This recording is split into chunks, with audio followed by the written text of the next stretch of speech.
Hi guys! Welcome to my channel. Pag-usapan natin, kahit walang manood dyan, di ba? Pag-usapan natin kung may nagtanong kasi sa akin kung paano kami nakasurvive ng minimum wage dito sa Alberta, Canada, na pareho kami ni husband na tag-iisang job lang kami.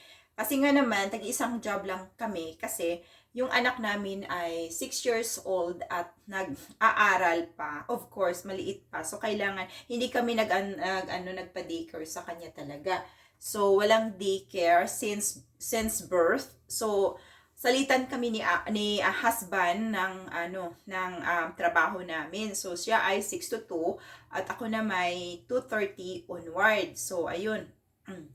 So, kasi naisip ko kasi na kapag i-daycare ko siya at o siya maghahanap ng ibang job, halimbawa, o let's say, parang wala din kasi ang mahal-mahal ng daycare at ayoko, mananghinayang ako sa kahit isang sentimo na lumabas sa wallet ko, parang gano'n na, let's say, $100 per day.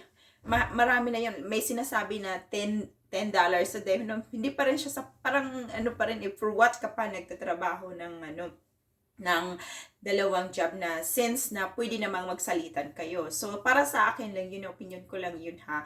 Kasi pwede naman kaming magsalitan. So, our schedule, swak na swak talaga sa isa't isa namin. So, ako magwo-work ng 2:30 onward, siya naman 6 to 2, 6 morning and 2 in the afternoon. Ayan. So, ako din sa in the afternoon onward, sa gabi. Hapon at sa gabi, ganun. So, ayun, perfect naman yung namin, perfect naman yung schedule namin. So, kasi pag meron kasi nag-alok sa kanya, kasi daw, magkano yun? $25 per hour. Sabi nga, 26 to going to 30. Sabi ko rin naman sa kanya, so full day ka. Halimbawa, kung ako na magbabantay sa magbabantay sa anak natin, tag $15 na lang tayo, ganon. So, hindi pwedeng ganyan. So, ayun. Sabi ko lang sa kanya, stick ka na lang sa job mo dyan. So, yung job niya is nasa lang, yung rate niya is minimum lang. Pero at least, hindi kami yung tipong taong gastadora. Mga gastador. So, practical kami. Actually, wala kaming car since our trabaho is lakad lang. So, sa bahay. And then, nakapag-ipon, sabi ko sa kanya, tanong sa akin, ay, mano yung ko, nagluluto kasi ako.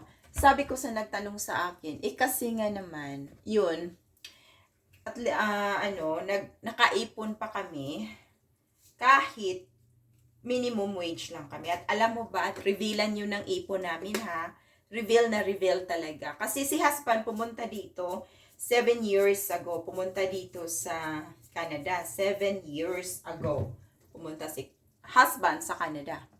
7 years ago. So, ako naman ay, syempre, wala akong masyadong ipon noon kasi bumili din ako ng lupa at pinapaaral ako at yung kinuha ko rin si husband, which is magasto. So, nag-umpisa din ako nag-ipon talaga ng mga bunggahan ng time. Ako nagluluto po ng time na dumating na siya kasi dalawa na kami at least. So, ngayon, tama na tayo ngayon. Since dalawa na kami nagtrabaho, ayun na nga, walang sasakyan that time at nasa apartment at magkano bayad namin doon is nasa bayad namin doon sa apartment is nasa 800 lang during that time. So, nakaipon din kami in 7 years ng pera na marami, siguro para sa amin, okay, nakasya kami ng siguro bunggang-bungga, mga 150,000, actually more kung hindi kami padala sa Pilipinas. So, nasa 150,000 yung namin, yung ipon namin. So, ayan. Then, sa 7 years lang yan, 150,000. So, ngayon, nagbalak kami ng kumuha ng bahay. Ayan, nakakuha na kami ng bahay din. So, yun kasi, wala kasi kaming mga maraming binabayaran at hindi kami masyadong maluho. May binibili-bili kami pero yun alam mo na, more on goodwill kami po.